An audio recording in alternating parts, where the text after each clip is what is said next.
Okay. Welcome to today's Spanish class. Spanish with comrades. With, Spanish for lefties, Spanish language classes. Aprendamos español juntes. So we got today more vocabulary. And it's like, we kind of moved on to sentences and stuff. But, I was thinking about vocabulary and Tumblestein suggested some cooking vocabulary that some of those free apps out there leave a little bit behind, saying the verbs of how to cook. You get like a lot of names of food, like we've done last class. And today we can do some other food-related yummy vocabulary. So this is part 3 of our vocabulary part of the course. I hope you enjoy. It's gonna be fun. So here we got especias.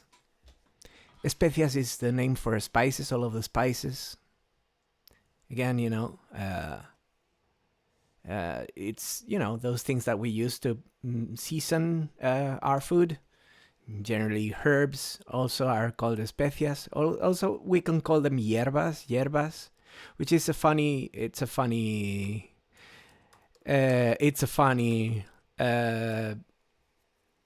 interchangeable thing. Again, when we talk about spice, let's not confuse with these other spices. These are people, and we respect them as people, and But yeah, we're talking about the edible spices, okay? We have a lot of spices here. Spices and herbs again. And we're gonna talk about the thing with the hierba and yerba. So salt and pepper. Again, these are also people. But this is an honest homage to a band that was really cool back in the day, Salt and Pepper. It didn't, again, maybe it's spelled a little bit different, like salt and pepper or something like that. If I remember correctly, right? I don't know. So salt and pepper, sal y pimienta. Sal is the salt, and pimienta is the pepper. Not confused with the red bell peppers, with the pimiento. A pimiento is like the pepper that you eat, and the pimienta is like the tiny grains, usually black, also white and red. But they're like tiny grains, that give a little. They spice up your life again. To come back at this, but yeah, that's the pepper. The pepper as the pepper, the seasoning. The spice that is usually accompanied by salt of the earth. Great movie, by the way. Check it out. Salt of the earth. So that's salt and pepper. Sal y pimienta. Salt is sal. Over here, this one, sal. Over here, sal, salt. Pimienta, pepper. Okay, moving on to turmeric. Turmeric is this funky root type that, when you dry it up and powder it up, it's a fantastic spice that is incredibly colorful. It's a spice, but it's also a dye for fabrics. It's fantastic. And we used to call this one curcuma. So turmeric, it's curcuma. It is a funny sounding word if you think about it like that. Curcuma. It has a rhythm to it, okay? So that's curcuma, turmeric. It's a spice. You know the drill. It's really good. It gives a lot of color. I use it a lot with my fake cheese recipes. And it's these two, curcuma and pimentón, are a really important part of my vegan mac and cheese recipe which includes cashews, which we call anacardos, but that's a different story, I suppose. If you know what I mean. So yeah, that's curcuma, and the one below is pimentón, which is the fantastic smoked paprika that we have in Spain. But it's universal. But there's this pimentón de la Vera from this area in central western Spain, just next to Portugal, called Extremadura, and there's this area called La Vera, which is like in a mountain range, wonderful, and they grow these specific peppers and they dry them and they make them smoked, and it's a delicious spice that goes in everything, like in our lentil stews, and it goes in everything. And it's when Spanish people from Spain, I mean, when they go like, oh, I really like the chorizo and all the the bloody sports, those quote unquote chorizo sausages, because it's different. It's difficult. It's different than a sausage, but it's what we call embutido. But when they like so much is that is what they like is the flavor of the pimentón. It's kind of chili peppers, but sweet chili peppers that get dried. There's a spicy and a sweet version of pimentón, and they're prepared smoked, and then there's the powder, and it has this bright red color, and it's fantastic. So that's pimentón, the smoked paprika. It's great spice. It's delicious. And again, if you put together curcuma, turmeric, and pimentón, the smoked paprika, the mustard, which is mostaza, it's a very straightforward thing. I used to have I put some little miso in there, because miso gives also the cheesy texture, and of course the nush, the nutritional yeast that we call levadura de cerveza. It's like beer ferment or beer yeast, okay, we could call it. It is nutritional yeast, okay, the nush. And I blend this thing together with some some olive oil and some oat milk and whatnot, and you blend it and make like a fake cheese that is fantastic for the mac and cheese thing that I usually cook with some smoked, some steamed broccoli. Broccoli, we call it brécol, but a lot of people in Spain call it broccoli as well. Instead of saying like with an English pronunciation, broccoli, we say broccoli. I hope you're all seeing the slides, right? Yeah, slides are on the screen. Goody. So that's smoked paprika. It's fantastic. You should check it out. Pimentón de la Vera, wonderful Spanish spice that makes everything taste. It's better than bacon, because bacon is based on cruelty and smoke. But this is smoke and yum. Did I misspell cumin? Yeah, I put a double M there because my keyboard does this thing that plays two letters on one stroke for some reason. But anyway, comino, cumin, the cumin, and you can have it whole as you have it on the right of the picture, or you can have it ground, and it's very good on the left part of the picture. Again, some cumin, smoked paprika, and some cilantro will make for excellent Tex-Mex type of seasoning, with some lime juice, and it's fantastic. So comino, and you see how the C at the beginning of the word, it acts like a K, right? Comino. Yeah, it says, wrong word here. So, let me select the text. There you go. No. We have a very special way to split syllables, but we can practice it, so we can, I hope you all. I mean, you get what I mean, right? Yeah. People in the chat, you're all on the same page, right? I hope so.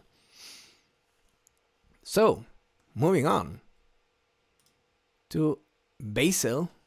Let's go to some of the herbs. Some of the most typical herbs. Let me know if you want like to figure out some other herbs, or you're curious about other spices or herbs that come to mind, okay? Just ask. That's why we do this live, okay? You can ask, you can comment, you can do whatever you want, okay? So basil, basilicum is albahaca. And we don't pronounce this H that is here in the middle of the... We don't say albahaca. No, it's albahaca. So, it's one A and another A, which is like weird.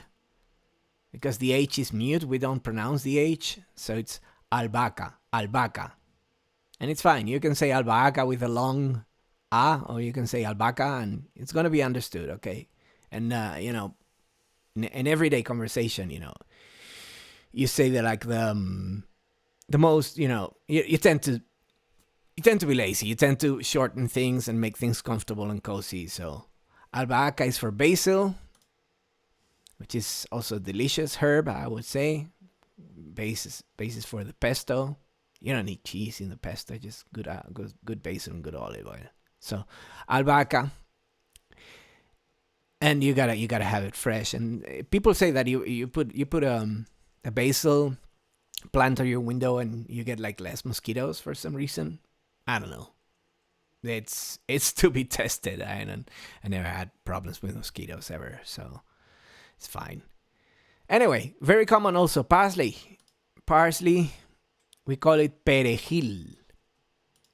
Perejil is the word we have for parsley. Parsley Park, where Prince recorded some of his amazing albums. Prince, an artist who, could fight a major record label and win. That's our Prince. May he rest in power. Amazing musician, incredibly talented, his own thing, and very, very, very respected, should I say. Very respected. So parsley, perejil. Again, albahaca, basil, perejil, parsley. So here we go. Hierbabuena, which is it's a thing. It's a discussion. Spearmint could be the most accurate thing for hierbabuena, like the most common, form of mint that you can find in the wild, and it doesn't have like, the substance peppermint associated with it, but it's it's the most wild and most resilient form of mint, of the mint like plants. We could say like it has like a more of a sweet quality to it, and it's delicious. You can buy the leaves just directly there, and it's delicious. Yeah, basically good herb. Hierba buena, which is something you can write hierbabuena. That's where when we land again what we mentioned before. You can write hierbabuena with HI, and you can write it like this, hierbabuena, and it's also correct. Both of the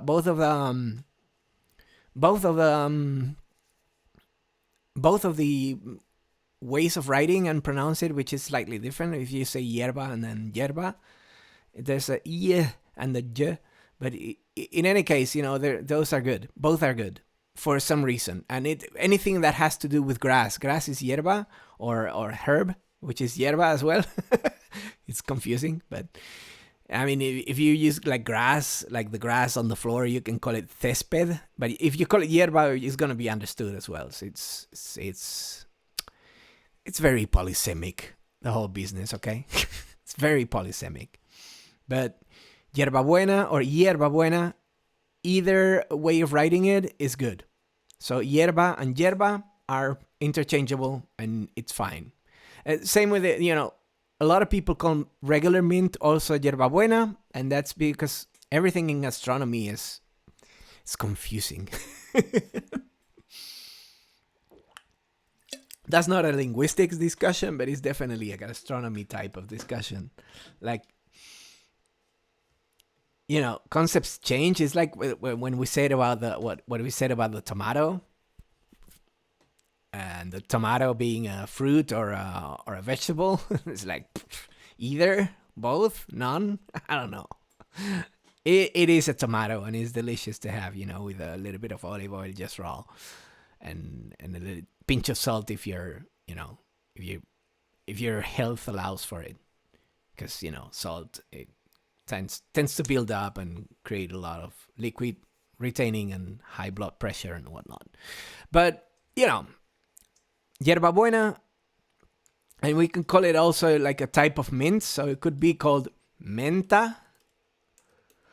But menta is not so used for the plant so much, even when there's like, again, there are different species of plants. They're related, but they're different plants.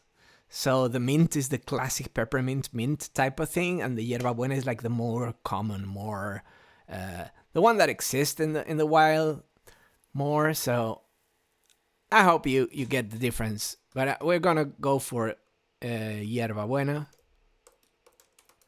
That you could write with a Y as well, okay? I hope this information is useful. I hope so. So rosemary. Rosemary is a plant that grows everywhere in our forests. Both rosemary and thyme, which we call tomillo.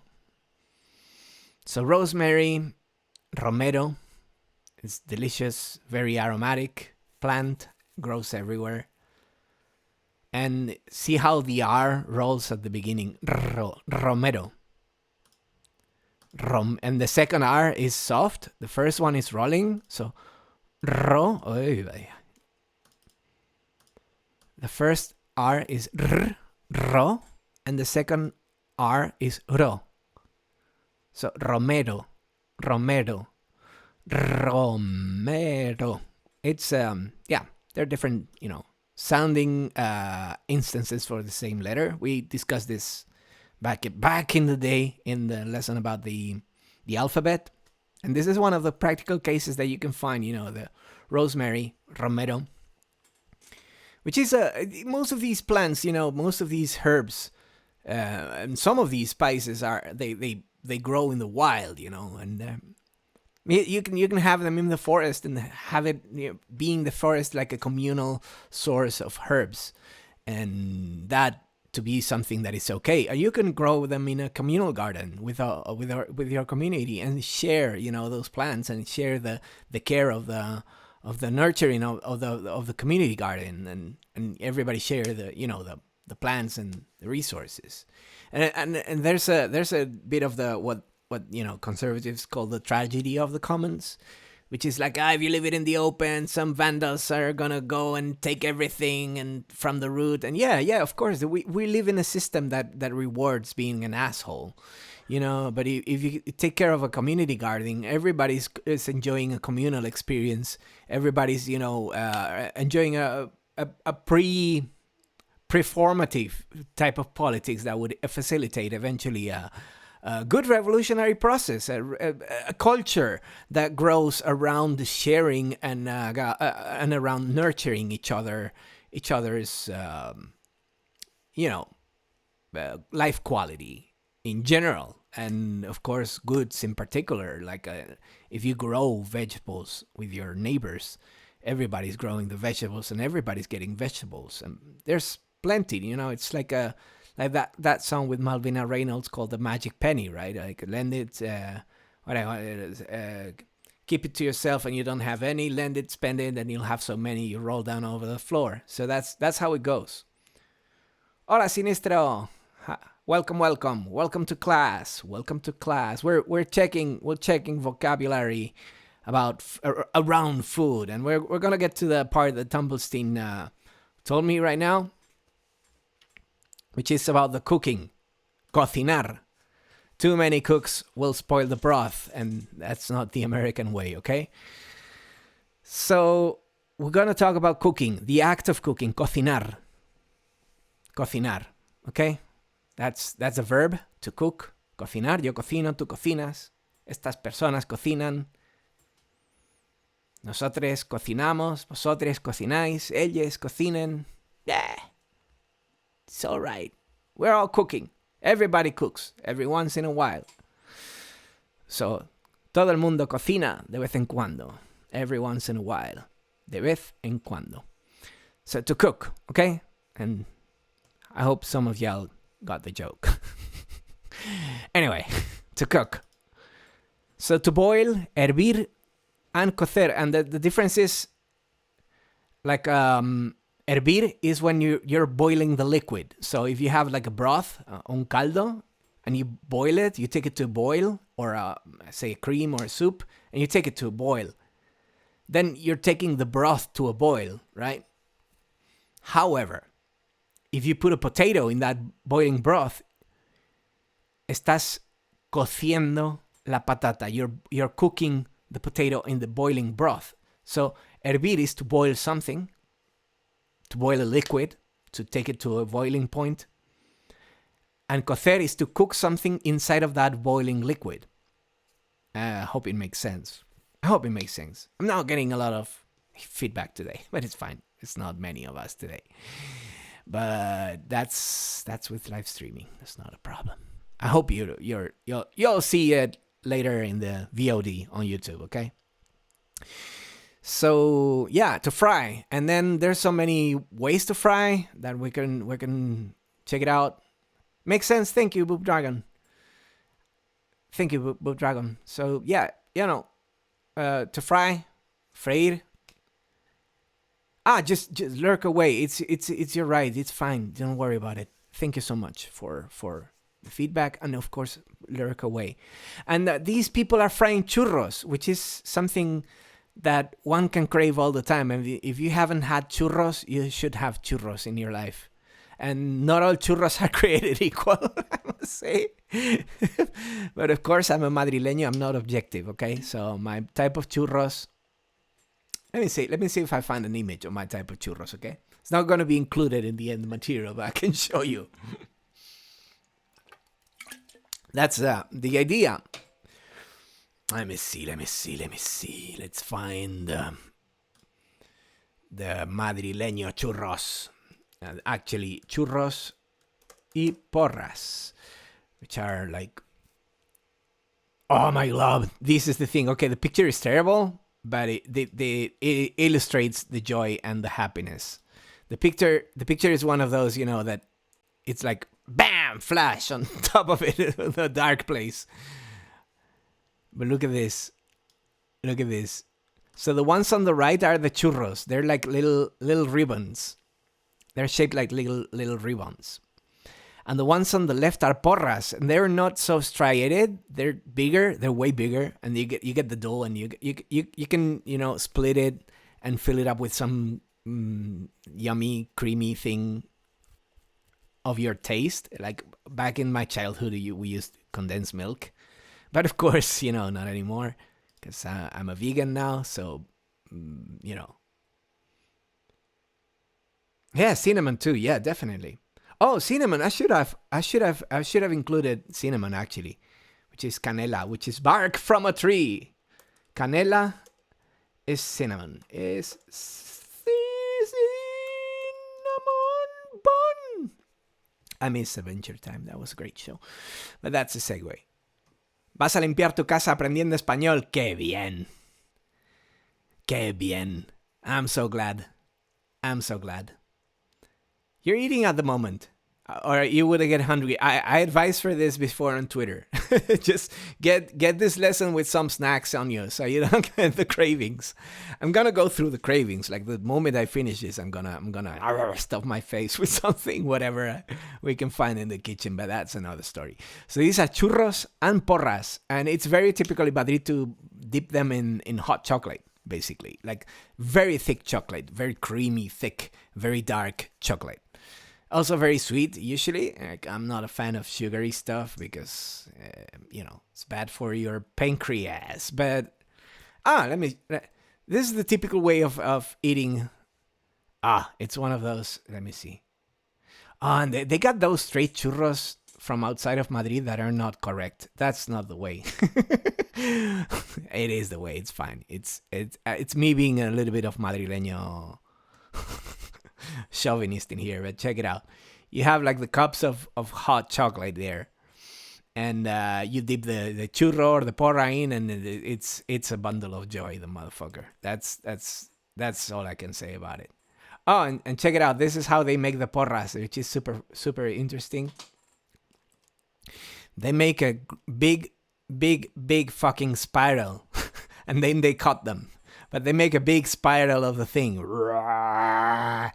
And those fryers, they're hellish, to be honest. They make a big spiral there, and they make the porras, and then they start cutting, the portions of them, and it's fantastic. I mean, churros and porras. So this is to fry, deep fry, fried, but to fry in general, fried. We don't have actually that I know of a word that pops to my head right now, a word about deep frying.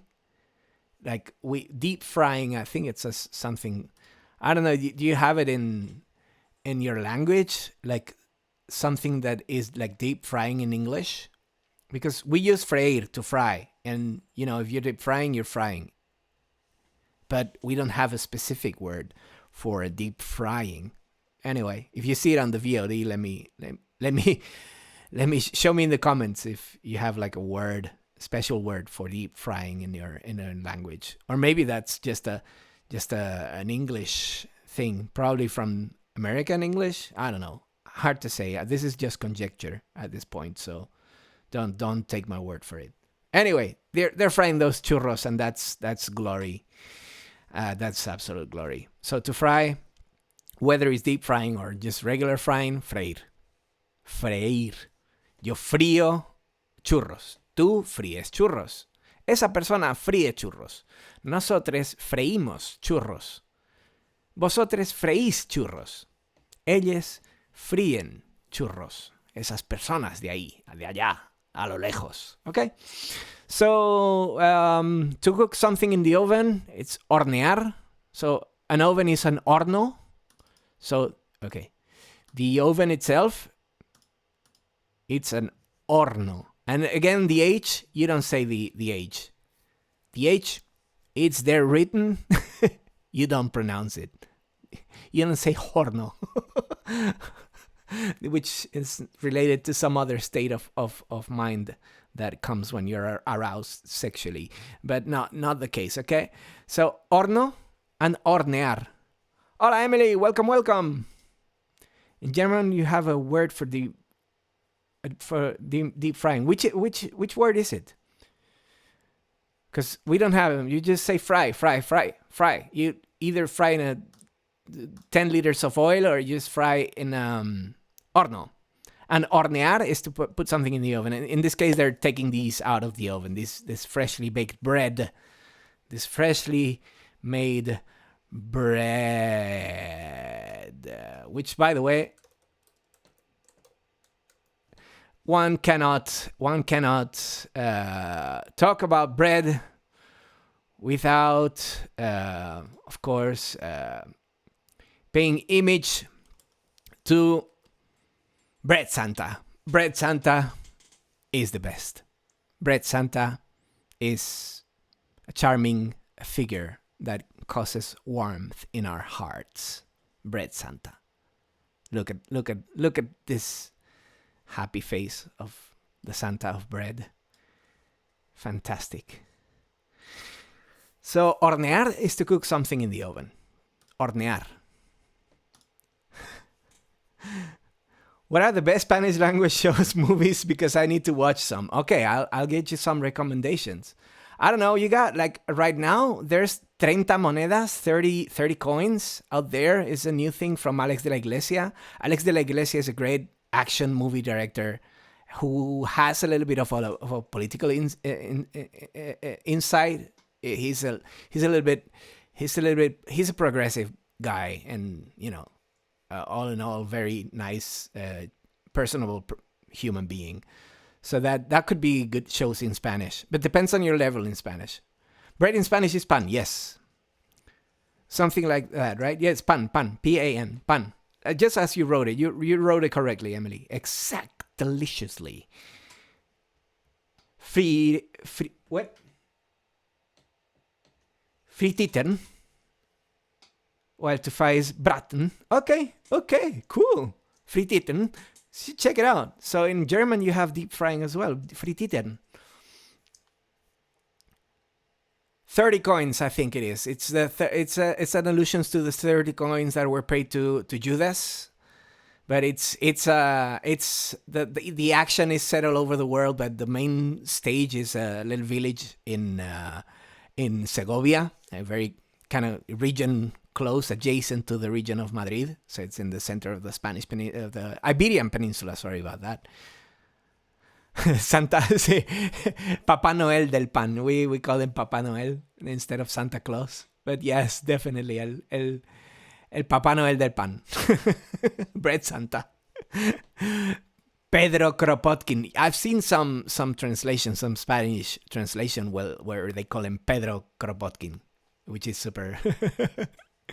Yeah, I hope you like it. 30 monedas, 30 coins. I've seen it recently. It's really good stuff. It's like, if you've seen Coin Heist, La Casa de Papel, which is like they're doing this heist on the national coin fritiran. Cool. So if you watch La Casa de yeah, Pedro Kropotkin is really nice. If you like La Casa de Papel, it has some like very surface, touching. There's another movie by Alex de la Iglesia that I think is really cool, and it starts really good. It's called Balada Triste de Trompeta, Sad Trumpet Ballad or something like that.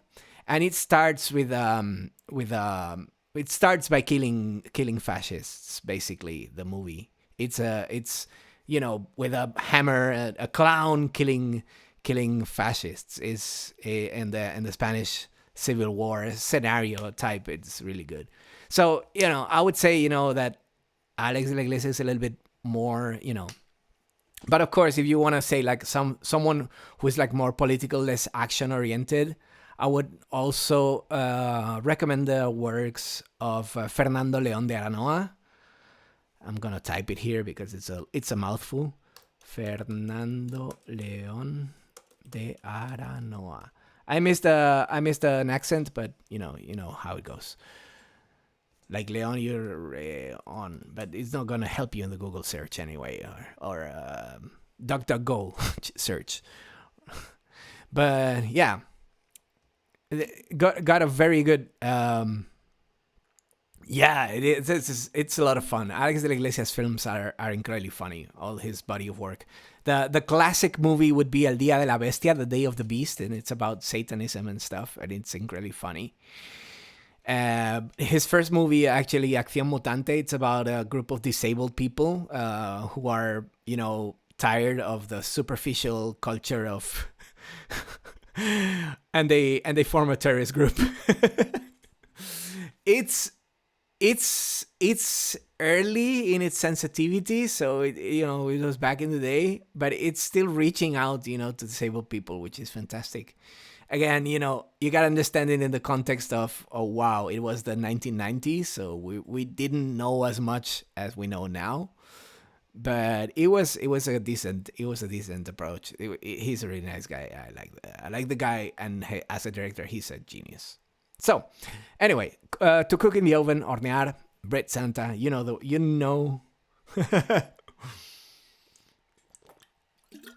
So to cook something in the oven, okay?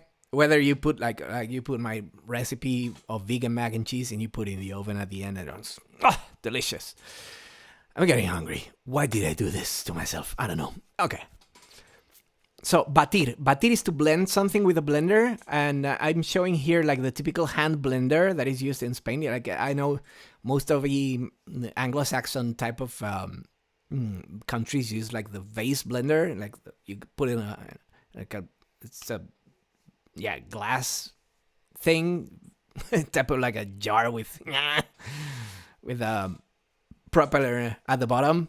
But what we use is the arm blender, the one that you dip in a container whatsoever, and you just and then it's the engine. But it's the same principle, right? A propeller just spinning around and blending things together. Okay, so that's it. It's one of those that has like the accessory for food processor and whatnot. Misturar is could be mezclar. Misturar in Portuguese, right?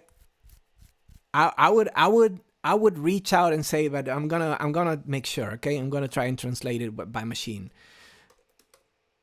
Let's see.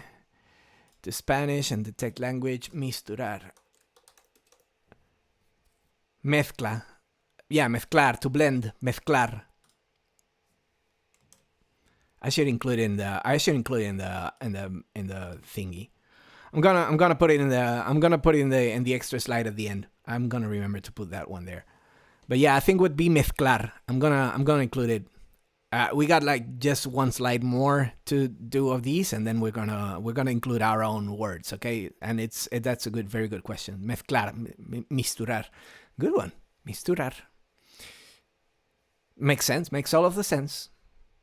So okay, so batir is to blend, but when you beating not an egg, but when you're beating a dough with some chia seeds and some some chia seeds and with some almond milk and a little bit of chickpea flour.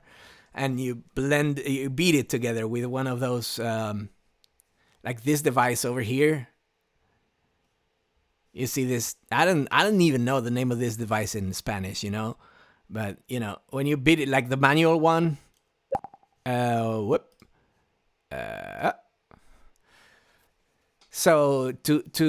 that's also batir. Batir, we use it to blend and to beat. To beat something manually. To whisk, exactly. One of those whiskers, yeah. Yeah, exactly, to whisk. So whisking, I'm going to actually change the word to, beat an egg. But yeah, whisk is way better. Thank you so much, Emily. Whisk. You see the double typing? Whisk. So whisking and blending is the same, batir. Mezclar in Portuguese, but misturar and mezclar have different meanings. Yeah, of course. That's one of the things with Portuguese to Spanish, like French to Spanish or Italian to Spanish, and vice versa. That there's a lot of, like, some words have evolved differently, like not even just from different roots, but the usage of them make them branch differently as well, not just evolving per se, which is super interesting in a way. No, exactly. We wouldn't use for beating a person batir. Would say darle una paliza, or like they say in Latin America, golpiza. But that's yeah. We could go off topic at the end. But in the context of food, yeah, batir is to beat, in the context of food, but yeah, not to beat, not to give someone a beating. Say like, not to do a Richard Spencer on them, something, forever in loop, forever. You know the drill. You make a cake with white chocolate and black chocolate, and it's mezclar. Okay, when you melt black chocolate with black chocolate, is misturar. Yeah, I get it. That's a good distinction. I would say we use mezclar for all of them, which is funny. Yeah, I see what you mean. Yeah. I would say we use mezclar for all of them, which is yeah. It's funny how Portuguese says, "Don't be sorry, it's fantastic. I love to interact." That's I wouldn't do it live otherwise. I would record the boring ass class, and you would sit just as. So on the other hand, I mean the other way around. I love that we interact together. It's fantastic. Keep doing it. That's fantastic. I'm learning a lot because this is a horizontal learning space. We all learn together. It's not I teach and you learn. You teach me too and I learn too. It's fine. We share knowledge. That's what this is all about, and that's great. I love Portuguese, and my Brazilian people, and my Portuguese people from Portugal as well, and my Costa de Marfil people, and all of my Portuguese speaking. Okay, here we got some of the concepts that have like a lot of synonymous words, I would say. So to season, we use sazonar or condimentar. Condimentar is more of a mouthful, so it's more used for literature. So being synonymous and all, I would recommend sazonar because it's shorter and it's more practical to use. So sazonar, again, if you would pronounce it with a Latin American accent, would be sazonar. But, I'm a freaking madrileño, so I'm gonna do it with my accent. Because, faking, not a big fan of faking. So in this case, this person is seasoning a salad with some dressing.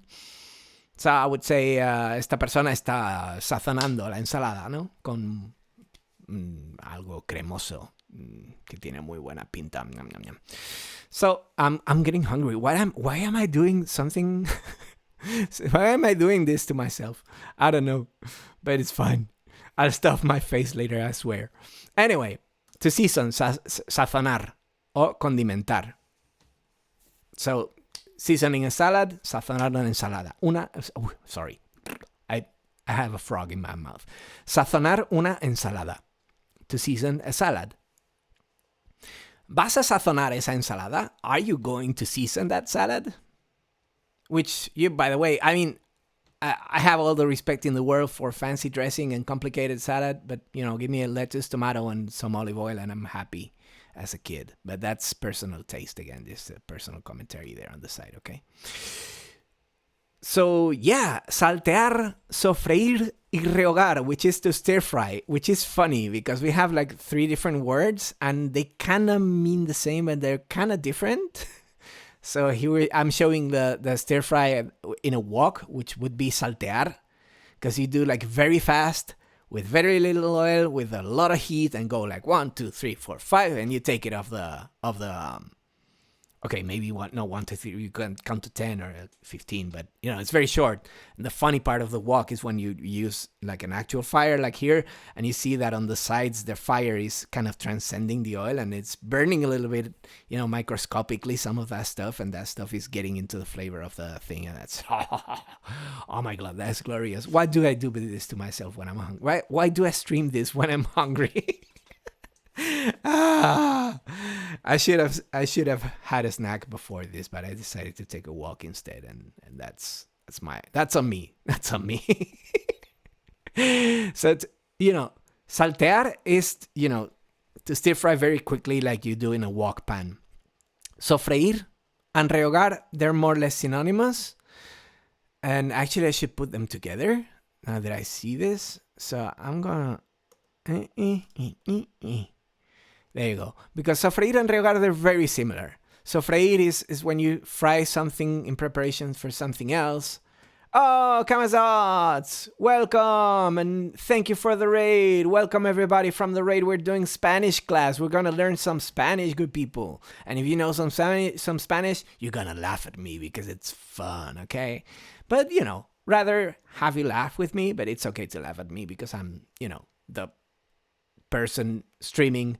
And, I understand, that when you're streaming and you have people on chat, it is very common to have like a imbalanced power dynamic. And I must say that everybody in the chat, I respect you, and I really try to accommodate you as best as I can. And if I fail at doing so, that's on me. Okay, no, it's not on you. You're fantastic people. Yay, laughing and pretending. Exactly, Midnerd. You know the drill. It's we're learning Spanish, so we're learning to season, which is sazonar, and condimentar. But condimentar is a mouthful, and it's much more practical to use sazonar, to season, which is, they're more or less similar, like season and sazón.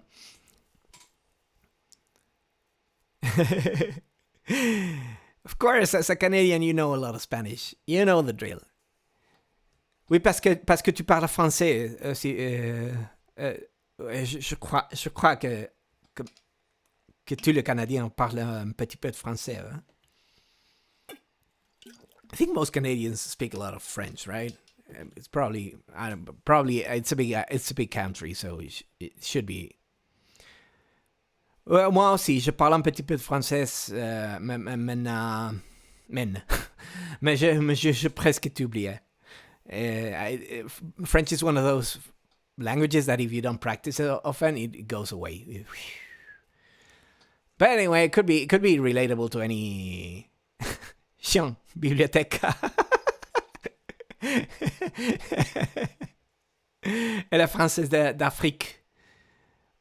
Ah, c'est vrai. Vrai, vrai, vrai. Okay, so sazonar, condimentar to season, saltear, sofreír, and rehogar. And we were discussing the difference because saltear is to stir fry like very quickly, like you do in a wok.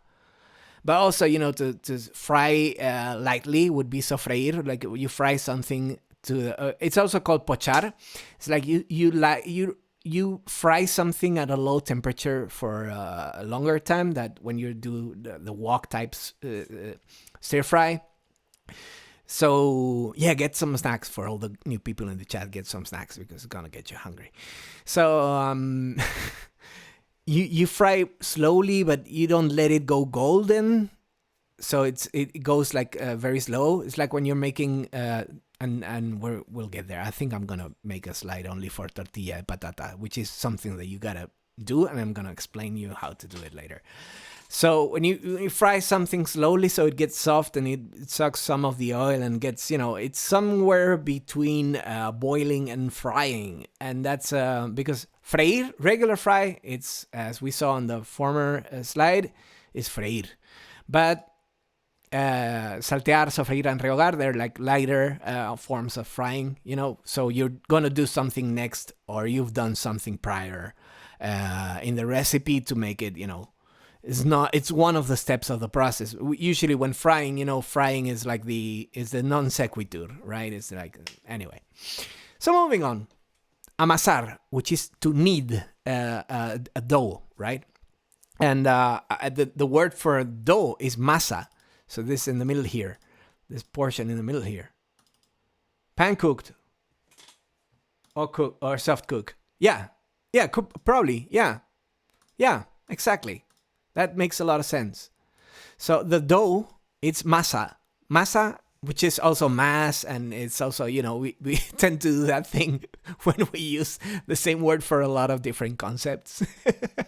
And then we have many words for the same concepts for no reason. That's why Spanish is one of the best languages for poetry, because you can be ambiguous as much as you want. It's quite evocative, but context is everything, and we're in the context of cooking, so masa would be the dough for the bread. Okay, so when you knead it, you knead the dough is when you amasar la masa. So amasar el pan, I'm kneading the bread, and I think I have him here. Yes, Bread Santa approves of this message. Bread Santa approves of this message with this glorious smile of charm and warmth and generosity. So amasar, to knead the bread. And again, speaking of breading,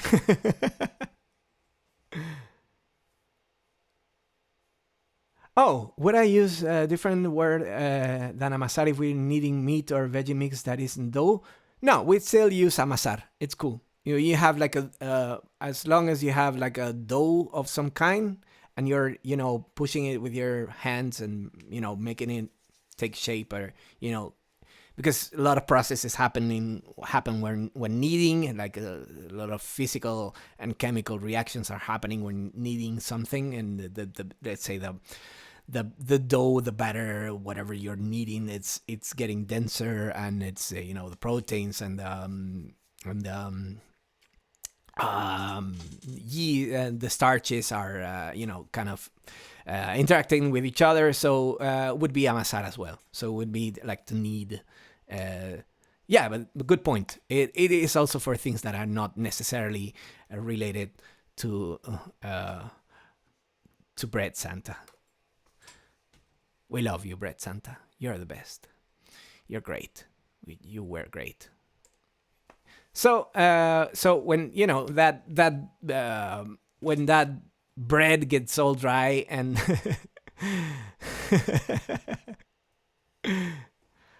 oh, so glad that you find this useful. I'm so glad, Midner. Thank you so much. Thank you so much.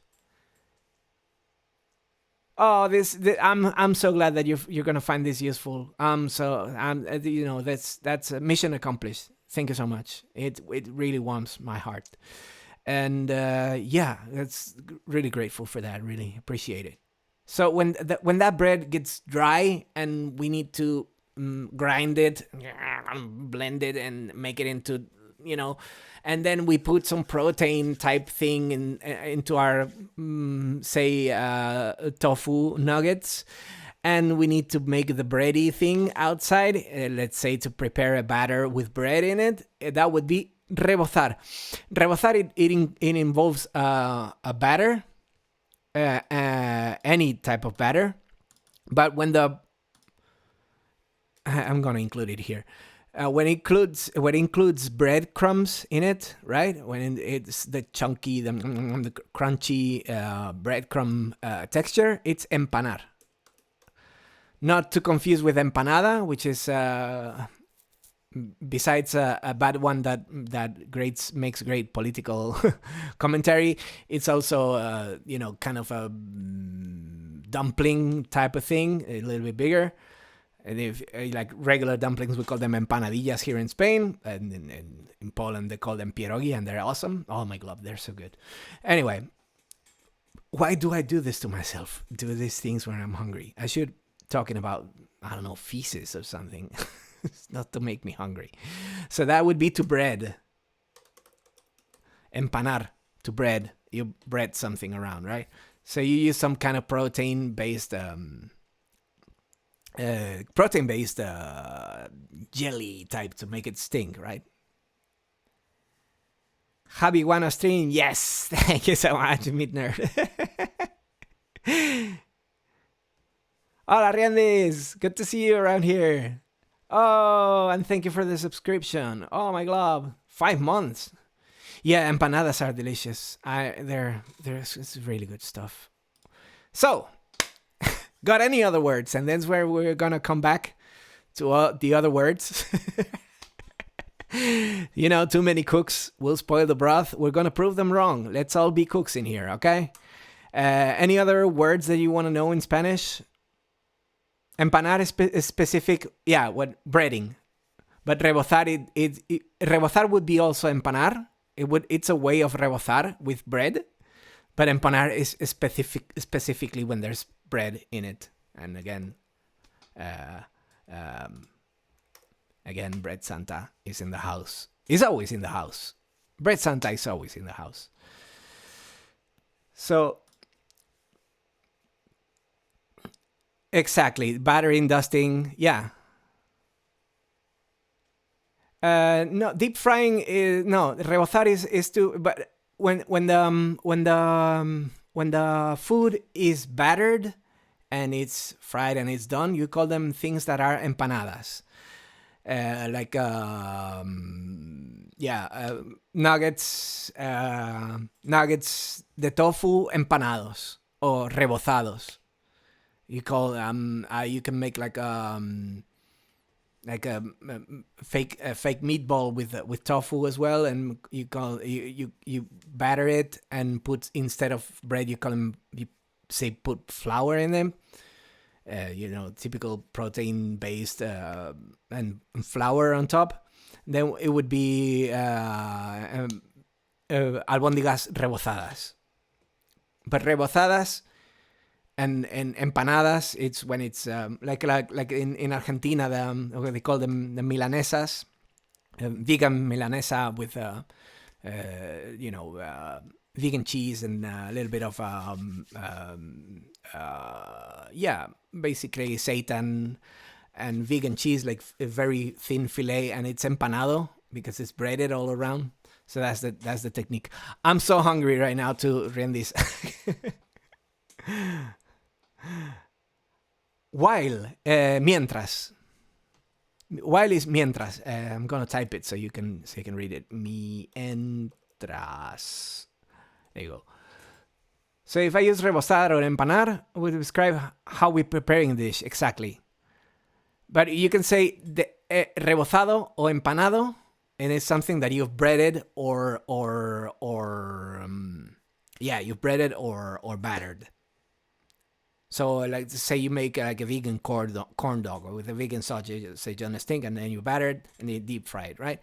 So, sería un perrito rebozado, right? But when you're actually battering it, and estoy rebozando la salchicha, el perrito, right? So, and when it's deep fried and everything, it is a perrito rebozado. It's deep fried and it's battered.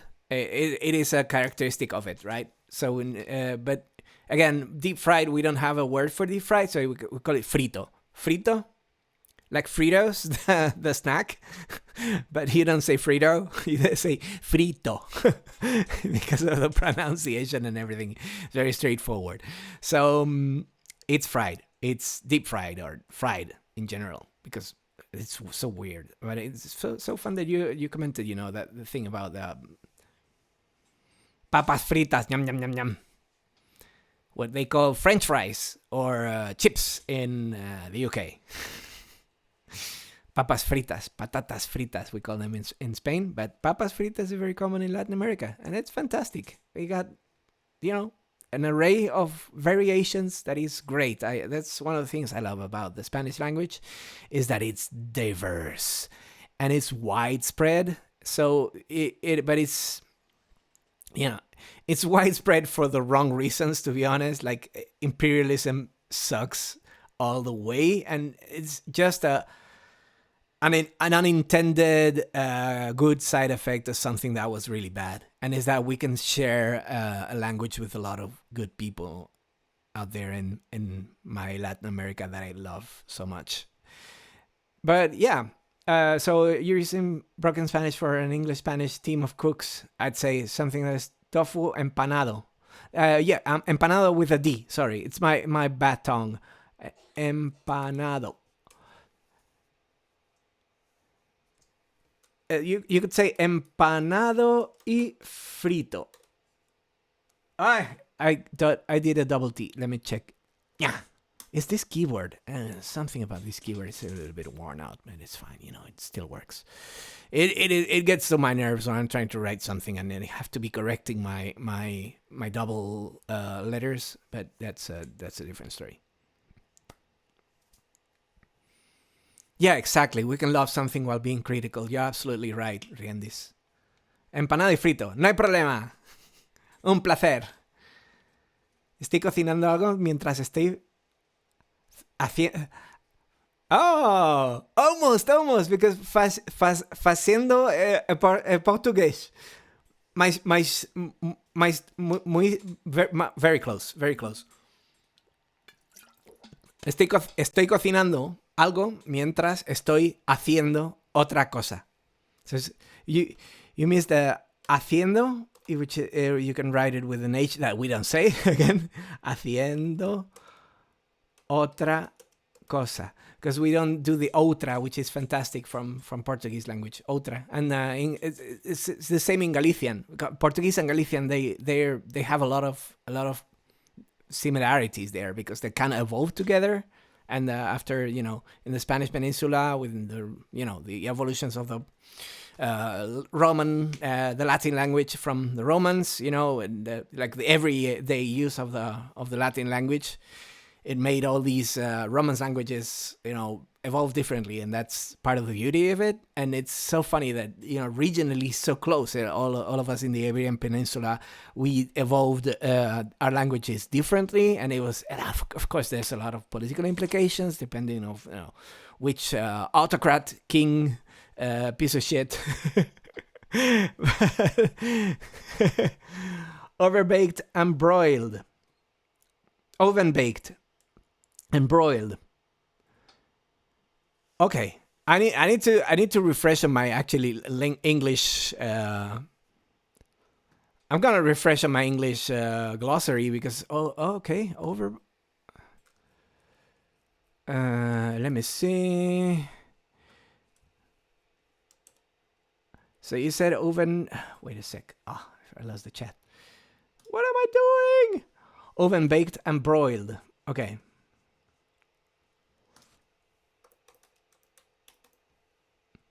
Yeah, that's asar. Okay. And oven baked. Yeah, of course.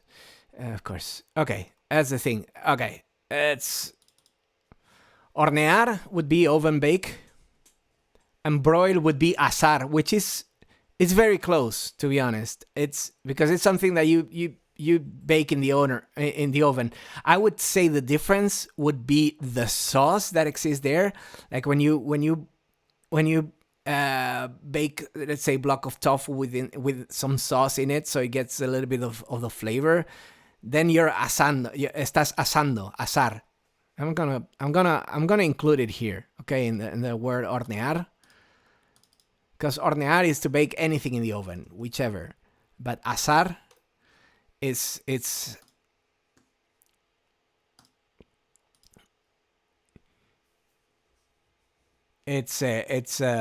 broil. Yeah. Okay. 550 Fahrenheit. Okay, that's cool. Cool. Spanish and Catalan are very similar. Spanish and Catalan could be like a. Okay, it's not, but it could be. It could work. It's not because it's its own language, but it could work very well as a bridge between French and Castilian Spanish. Carne asada, yeah, basically. Just I don't do meat. I'm a stream. I'm trying to tofu asado. Okay.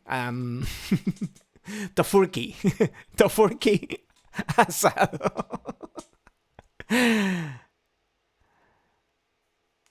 So, yeah, I get.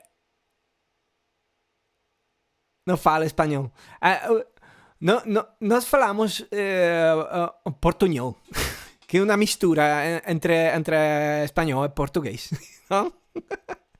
So, yeah, one of the most common things I need to do when doing vegan cooking with people is distinguishing between something being mashed up but still chunky, yeah, versus processed, meaning blended until completely smooth. Yeah, definitely. Like mashed potato, right?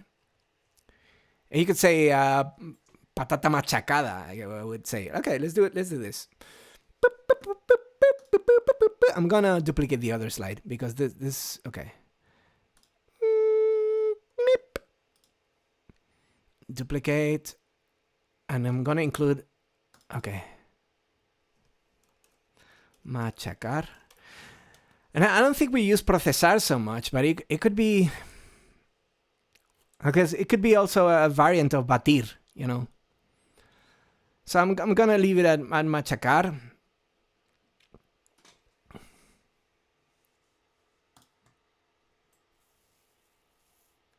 You never noticed the broil setting before. Don't broil bread, no. unless you like it super crusty and toasty, and maybe a little bit black. Black and raw, black outside and raw in the middle, basically. That, you know, pastry and everything related to pastry is like so difficult. So I'm gonna say, okay, machacar is to mash. So I'm gonna get a nice image. I'm gonna actually say if we have like a. Let me see, because there should be some. Because there's some gastronomical that's a little bit more advanced than the 101, but I like that it's coming up right now. So we're gonna use it. We're gonna go there because it's very interesting. Flamear, fondear, gratinar, guarnecer.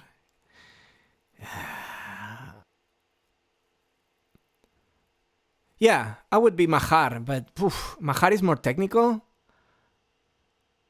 Yeah. Okay. But I'm gonna. Okay, let's say majar. Okay. My is beating. No, majar. Don't play games with majar. Majar. Don't play games with majar. And I'm gonna put a nice picture of mashed potato because it's delicious. and then we're all gonna get way more hungry than we should. Mashed potatoes. You like how I'm destroying the English language right now? Mashed potatoes. That's very Spanish. That's a very Spanish thing to do, I must say. Which is, getting an English word or a sentence or whatever and butchering it with our straightforward Spanish pronunciation. Mashed potatoes. That could be mashed jams. Oh yes, that's, oh my god, because it's got like sweet on top, and that's, yeah. When I've done pastries with non-English speakers, don't broil bread. Noted. So at the catering service, we did just learn that the temperature numbers had time terms in Spanish. That was all we needed. Yeah, definitely. And don't go to metric system and centigrade versus Fahrenheit degrees. it's gonna be a show, right? So let's do the mashed potato here. Boop. Come on, paste it. Is it so large an image? It's a little bit large. It's fine. Okay, let's scale it. You see, this is a not very typical class, when you see your teacher fail and struggle so much. Sent to back. Sorry, the book. Nom nom nom. Indeed. Why do I do this to myself? I don't know. I'm cruel to myself. Could be depression related or just lack of planning. This is 100%. It's so fit slide. That's better. Okay, so we got the mashed potatoes here, and the one we saw before. Damn it, I forgot already. Sorry about that. I got like a fish brain. I'm gonna go back.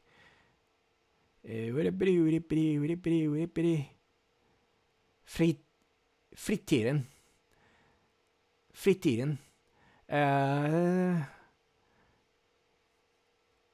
Misturar, yes. Take a cake with white, yes. Misturar is a great word. I love Portuguese language. It's good stuff.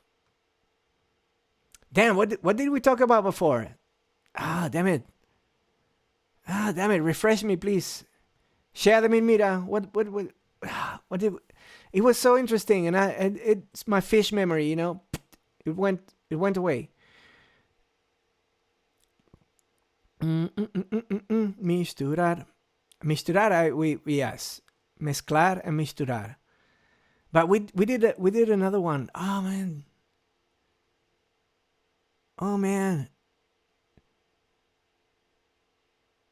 Okay, I don't know. Are there any other words that you want to talk about? That you're curious about? Meat nerd. Now that you're on fire and it's good for work. So shoot, this is the time. Processed, meaning blended. Yeah, all the way down to a smooth mix, and even a liquid. It's like the difference between a puree and a cream. It's so, those are gastronomic debates that I feel like they're not resolved. Like what's the difference between a puree and a cream? These are words that I haven't included in the slides because they're like super. Puree is written the same, not double E, it's just puree, Pure, simple. And cream is crema, cream, crema. It's, But regarding like techniques, licuado. But you see, in Spain we would use licuado as a thing for fruits and sweet stuff, right? Licuado de fruta, no? So the specific example you have is vegetable loaf. Some of the ingredients need to be processed, yes. So they are not chunks, exactly. But the garbanzo beans, they need to be mashed. So they're still chunky and you can, yeah, exactly. Hold the loaf together, exactly, because do you have a difference between garbanzo beans and chickpeas? Because for us, chickpeas are garbanzos. Garbanzos is chickpea. You know what I mean? I don't know. Yeah, we're going to mezclar, basically. That would be, yeah, exactly. I remember now. Because it's the discussion that we had around mixturar. So it could be to mix and blend. Could be the difference in the English language.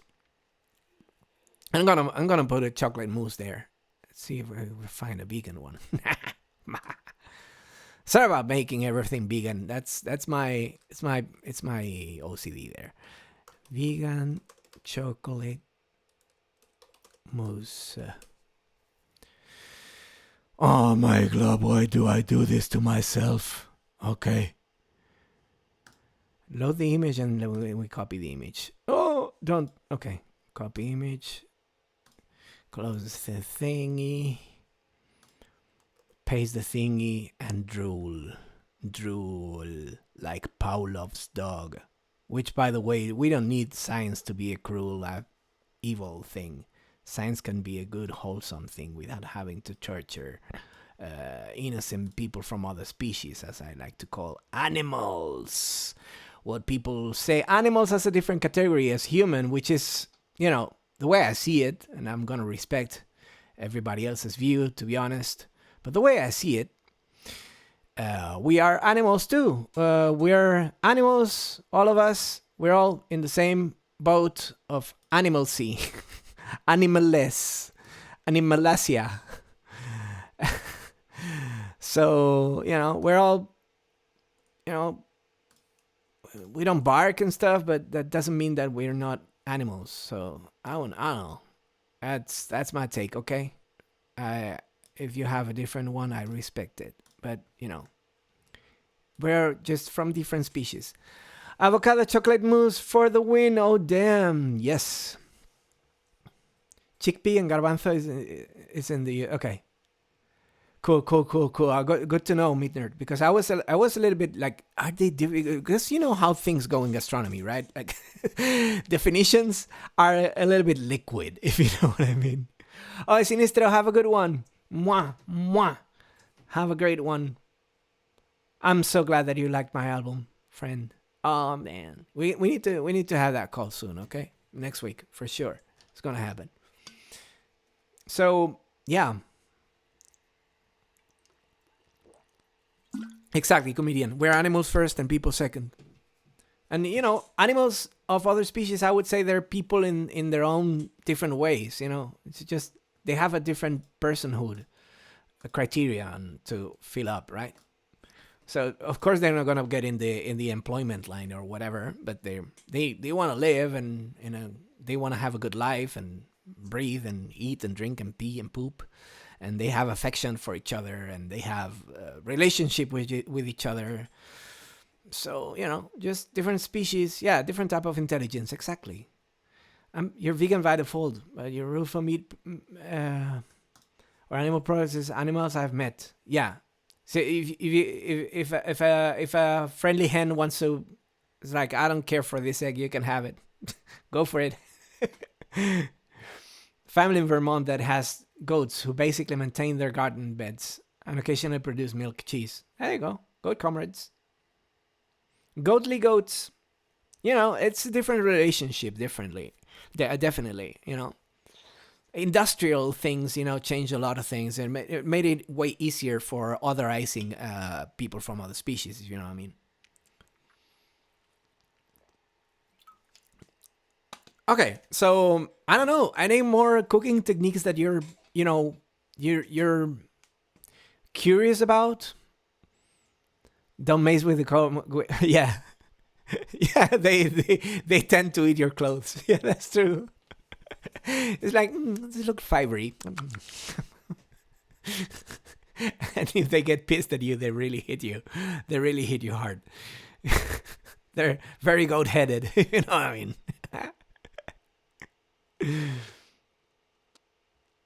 Yeah, your cat's a roomie, devs. I hear you so much.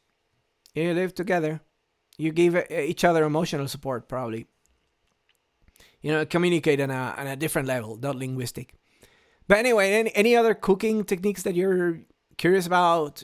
How to, besides frying and putting things in the microwave, opening a can, which to be honest, no shaming there. Like there are days where you're just beaten up and you come home and you want something fast to eat, and you just put some leftovers in the microwave, and that's good. It's really okay. I'm guilty of that very often. Depression and everything. Oh, words for boil and simmer. Yeah, boil we did at the yeah, of course, because you came at this point in the lesson. But boil is hervir and cocer, and yeah, absolutely. So boil is when you hervir is when you boil a liquid, like a broth. So you boil a broth, pon el caldo a hervir, no? Put that broth to a boil, right?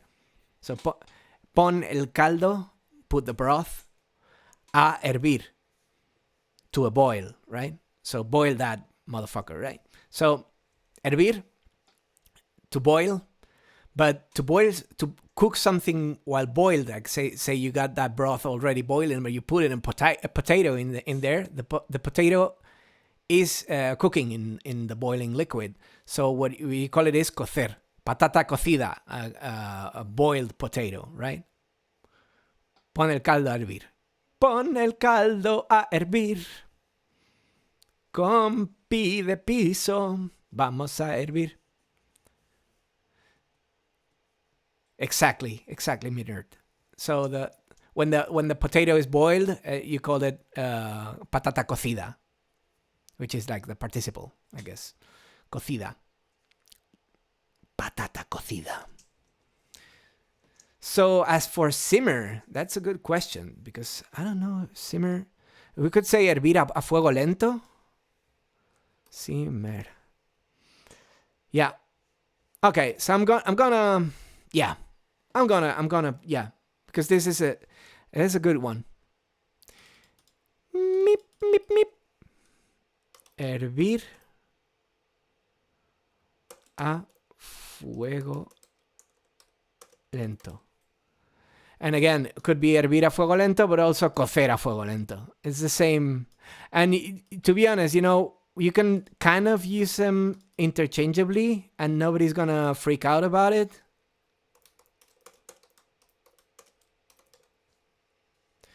So that's to simmer. So when you're simmering the liquid itself, it would be the correct thing would be to say hervir a fuego lento. That's a good one. Thank you so much, Midnerd. That was a good one. So it's literally to a slow fire. Words for burnt or overcooked, definitely. Burnt is quemado. I'm gonna write them down, okay? I'm gonna finish with it, and then oh my god, we're piling up. We're piling up. I'm gonna so do it because yeah. We're gonna do one page of only spoiled food, okay? Things that are spoiled. because just for the fun, okay? Just for the laughs. Whoop. So hervir a fuego lento. So it's like you put like a low setting, right? Oh, come on. And they play the torrijas. You know what torrijas are? It's like French toast, but the Spanish way. There's a vegan recipe for them, and they're so delicious. It is, the problem is, okay, simmer, because I've seen some of the other terms that I've seen, are like there you go. That would be the thing. Or when you're making jam, yeah. Copy image. Meep. Meep. There you go. Pump up the jam, pump it up, while your feet are stomping and the jam is pumping. There. That's good enough. A little bit of space to the mousse. And there. simmering some, I think they're cherries, right? For making some kind of jam. Slow jam, for sure. There you go. Hervir a fuego lento is for a stock soup. Cocer a fuego lento for simmering rice. Awesome. Thank you so much. I'm so glad. So, pickling. That's a good one. Yes, there is a word for pickling that I'm going to include in here. Encurtir. It's a little bit advanced, but encurtir. Gonna make it happen, okay? I'm gonna make another slide, basically. Duplicate the slide, for instance. And we're gonna encurtir.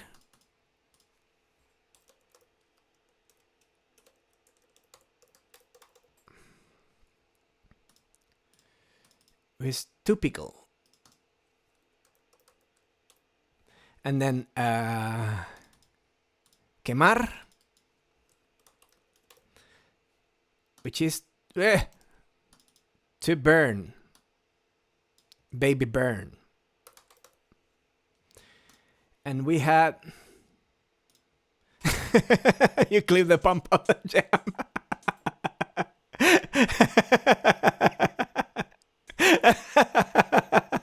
Thank you so much. That was so much fun.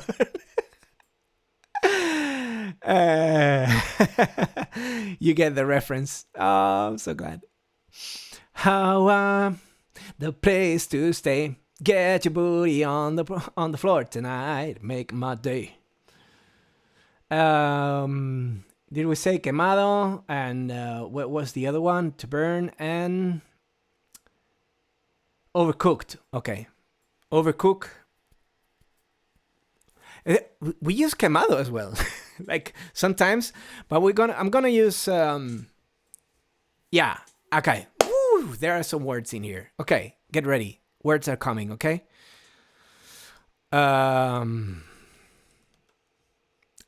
Puede ser pegar. Se.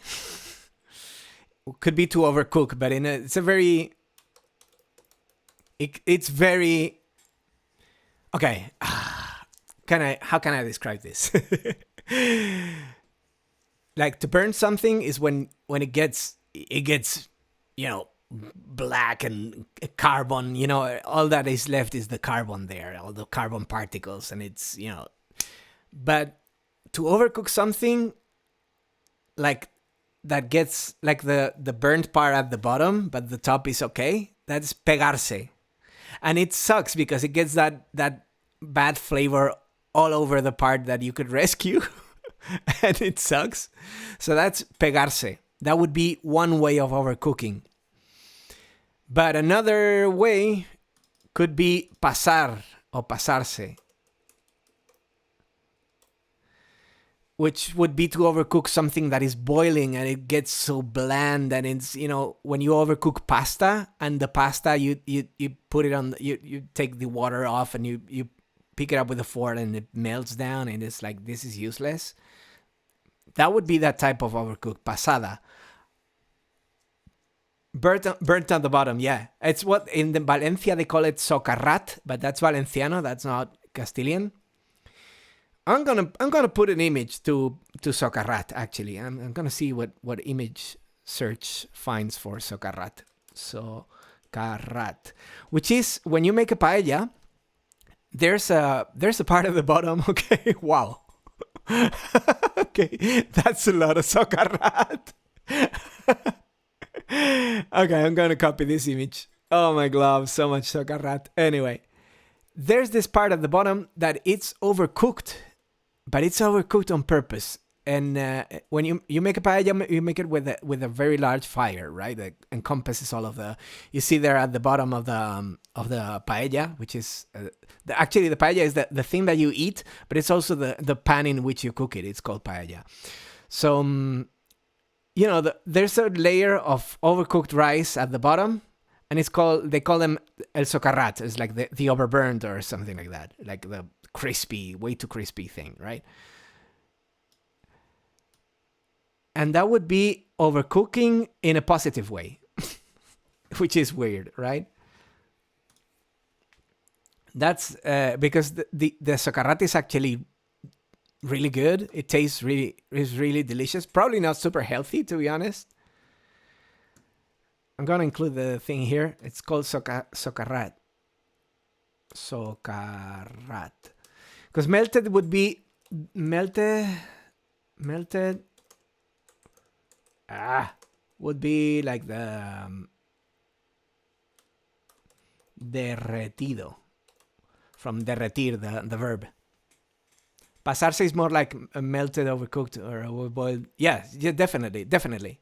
Yes, you're absolutely right. I was just, if you want to, like, everything that melts outside of in or outside, in no matter what context, would be derretir.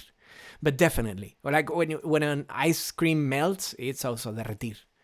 But when you overcook, then it's pasarse. Se me ha pasado. There's an awful, really cruel and evil expression that I don't want you to learn it. Just to put it in context. It's just, women who get too old to have children, because you're supposed to have children. It's like, fuck that. If you don't want to have children, don't have children. This is good for women and men, but for some reason, the patriarchal order of things puts pressure on women to have children, to produce new working class babies, right?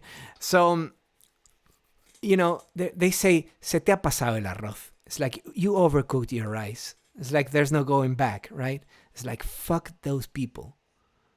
Yeah, breed, it's an order.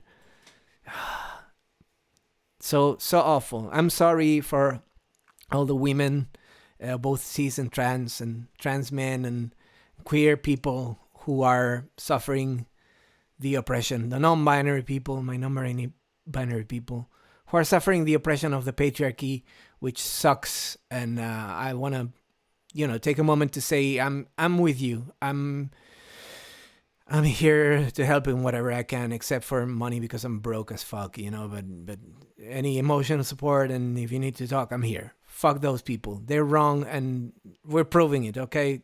Together, and you have all my sympathy and support and all my solidarity and everything that I can do. So, yeah. In the US, they say your eggs are... Yeah. What's the insensitive cooking term separately? I'm not going to put it together with a sentence, but got me curious.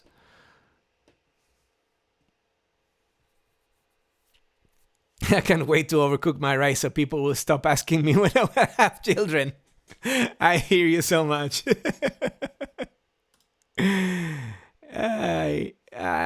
It's fine, My family respects reproductive rights of people, so... Anyway, let's see.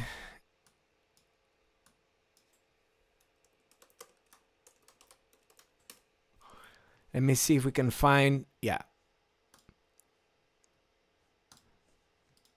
a good image for quemado. Copy this image. Bread Santa will be cringing right now. We love you, Bread Santa. But, we need to put an example of burnt bread. This is bread that we can't conquer. We can conquer. Alas. But it's fine, the bourgeoisie can keep this. So, to pickle and curtir. Okay. I'm gonna find something that is not a pickle, like a pickle. We call it pepinillo, because for some reason a cucumber is a pepino, but a pickle, it's a pepinillo, like a tiny cucumber. It's absurd, like if you translate it directly, but it makes sense, in context within the Spanish language. So encurtido. Let's see if we can find. Yeah, exactly. Pickle. Which, Rick is still an asshole. The series is incredibly funny. But, yeah, kimchi, is it? The Korean, is it? That's pickling as well, right? That's the same technique. So, encurtido. Let's find some pickling. Which you can do with salt and water or vinegar. There are like many techniques. The Polish, oh my god, when I lived in Poland, they did amazing pickles. Those people, they really sent back. They really mastered the art of pickling. Those people, the ratio of spices, the balance.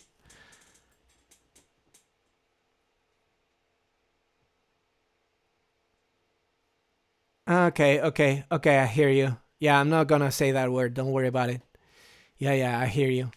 They're cruel, those patriarchal people. Yeah, definitely. Your friend who is an OB Jin, she says, nothing is wrong with the goddamn eggs. This is just the point at which you had going out of business sale. Nothing wrong with that. There you go. Your friend is really cool. Pickled holiday eggs. Green and red pickled eggs. Like at Moe's Tavern, right? They have like this very old pickled eggs. Green was with spinach and jalapeno, red was with beets. Clap your hands to the beat. Clap your hands to the beat. Clap your hands to the beat. That's fantastic. One fantasy that I have is getting a bathtub with boiling hot water and put some beets in there, like a lot of chunks of beets, right? So the water gets all purple. Then I wait for it, till it gets like friendly temperature to get a bath, and then stay for, I don't know, half an hour or something, and then you emerge of that bath all purple, being like a purple person, which would be like, ideally I would like to be blue instead of purple, but purple is pretty neat. Being all, because when you're cooking with a beet, with beetroot, basically, you get, your fingers get all purple and shit, and go like, oh, imagine if you could do this like on purpose, and in a bathtub, it'll go all the way, going all the way there, and emerging purple of that bathtub. That would be awesome. You'd be willing to try a jalapeno pickle egg? Yeah, I couldn't, but I'd take it. I'd take your offer on the jalapeno by itself. Those are delicious. Those are delicious peppers. Oh my god.